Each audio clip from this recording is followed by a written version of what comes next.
بسم اللہ الرحمن الرحیم۔ السلام علیکم۔ سیرت النبی صلی اللہ علیہ وآلہ وسلم۔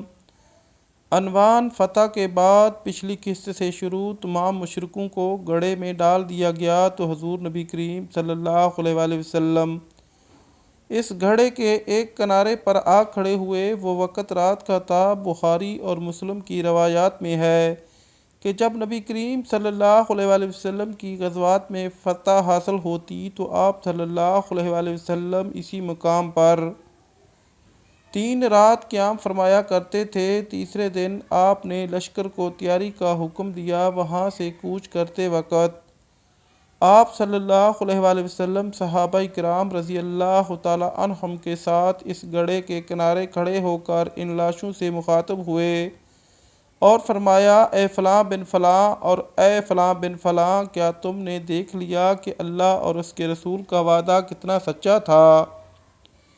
میں نے تو اس وعدے کو سچ پایا جو اللہ تعالیٰ نے مجھ سے فرمایا تھا۔ آپ صلی اللہ علیہ وآلہ وسلم نے ان لوگوں کے نام بھی لیے، مثلاً فرمایا: اے عتبہ بن ربیعہ، اے شیبہ بن ربیعہ، اے امیہ بن خلف، اے ابو جہل بن ہشام، تم لوگ نبی کا خاندان ہوتے ہوئے بہت برے ثابت ہوئے۔ تم مجھے جھٹلاتے تھے جبکہ لوگ میری تصدیق کر رہے تھے۔ تم نے مجھے وطن سے نکالا جبکہ دوسروں نے مجھے پناہ دی۔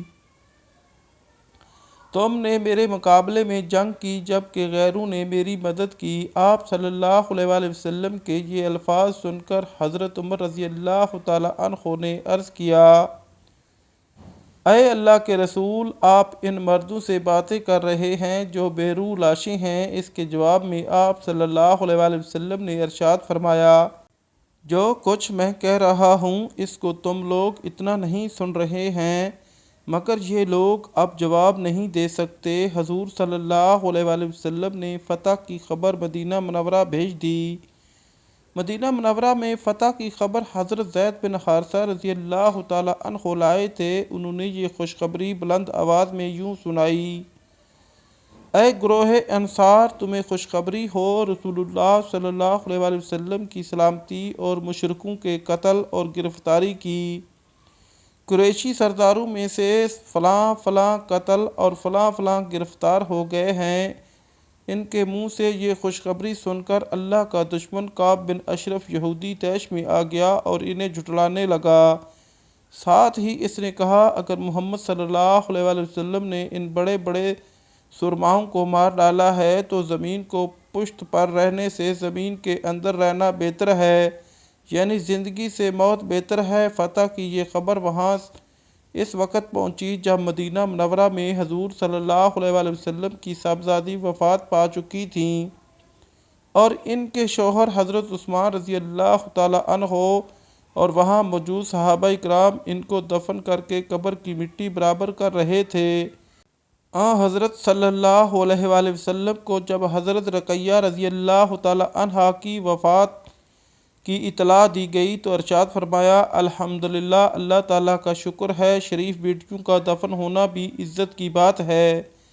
فتح کی خبر سن کر ایک منافق بولا: اصل بات یہ ہے کہ تمہارے ساتھی شکست کھا کر تتر بتر ہو گئے ہیں اور اب وہ کبھی ایک جگہ جمع نہیں ہو سکیں گے۔ محمد صلی اللہ علیہ وآلہ وسلم بیٹھ کر آئے ہیں۔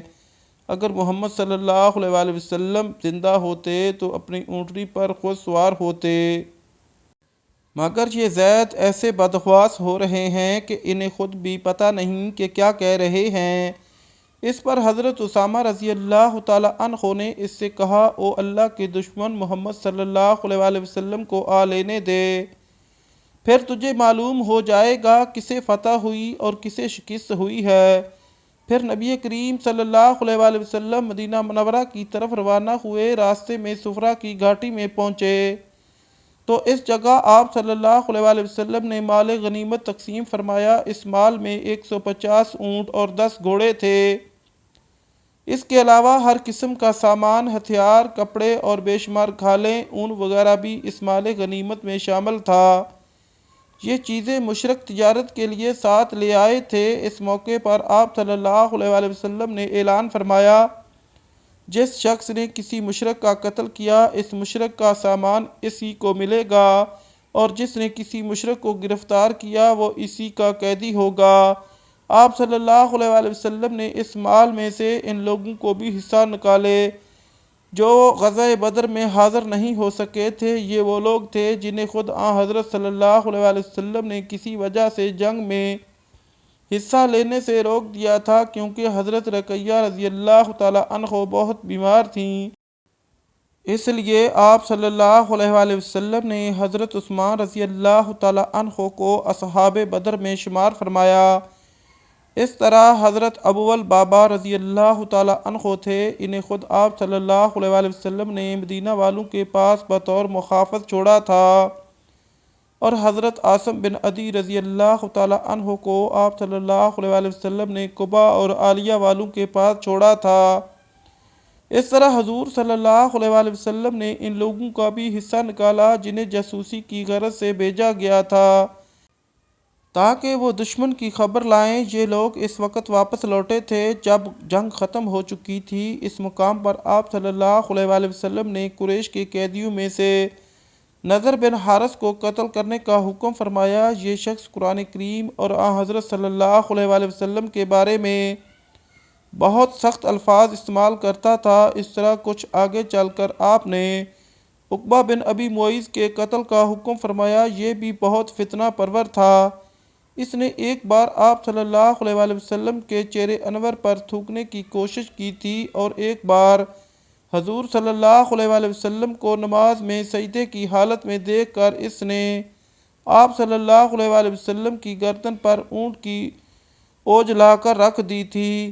حضور صلی اللہ علیہ وآلہ وسلم نے اس سے ارشاد فرمایا، مکہ سے باہر میں جب بھی تجھ سے ملوں گا تو اس حالت میں ملوں گا کہ تلوار سے تیرا سر قلم کروں گا۔ اس کے بعد حضور صلی اللہ علیہ وآلہ وسلم آگے روانہ ہوئے اور پھر مدینہ منورہ کے قریب پہنچ گئے۔ یہاں لوگ مدینہ منورہ سے باہر نکل آئے تھے تاکہ حضور صلی اللہ علیہ وآلہ وسلم اور مسلمانوں کا استقبال کر سکیں اور فتح کی مبارکباد دے سکیں۔ پھر آپ صلی اللہ علیہ وآلہ وسلم مدینہ منورہ میں داخل ہوئے تو شہر کی بچیوں نے دف بجا کر استقبال کیا۔ وہ اس وقت یہ گیت گا رہی تھیں، ہمارے سامنے 14ویں کا چاند طلوع ہوا ہے، اس نعمت کے بدلے میں ہم پر ہمیشہ اللہ تعالیٰ کا شکر ادا کرنا واجب ہے۔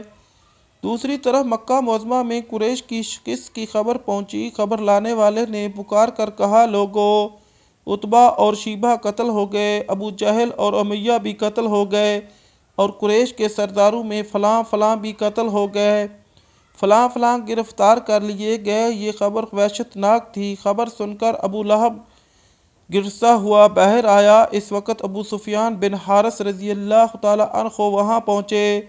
یہ حضور صلی اللہ علیہ وآلہ وسلم کے چچا زاد بھائی تھے، اس وقت مسلمان نہیں ہوئے تھے۔ یہ بدر میں مشرکین کی طرف سے شریک ہوئے تھے۔ ابو لہب نے انہیں دیکھتے ہی پوچھا، میرے نزدیک آؤ اور سناؤ کیا خبر ہے۔ بقیہ انشاءاللہ اگلی قسط میں۔ ناظرین، اگر ہماری ویڈیو اچھی لگے تو ہمارے چینل کو سبسکرائب کریں، لائک کریں، شیئر کریں، اور اللہ تعالیٰ کے کسی ایک نام کے ساتھ کمنٹ ضرور کریں۔ شکریہ۔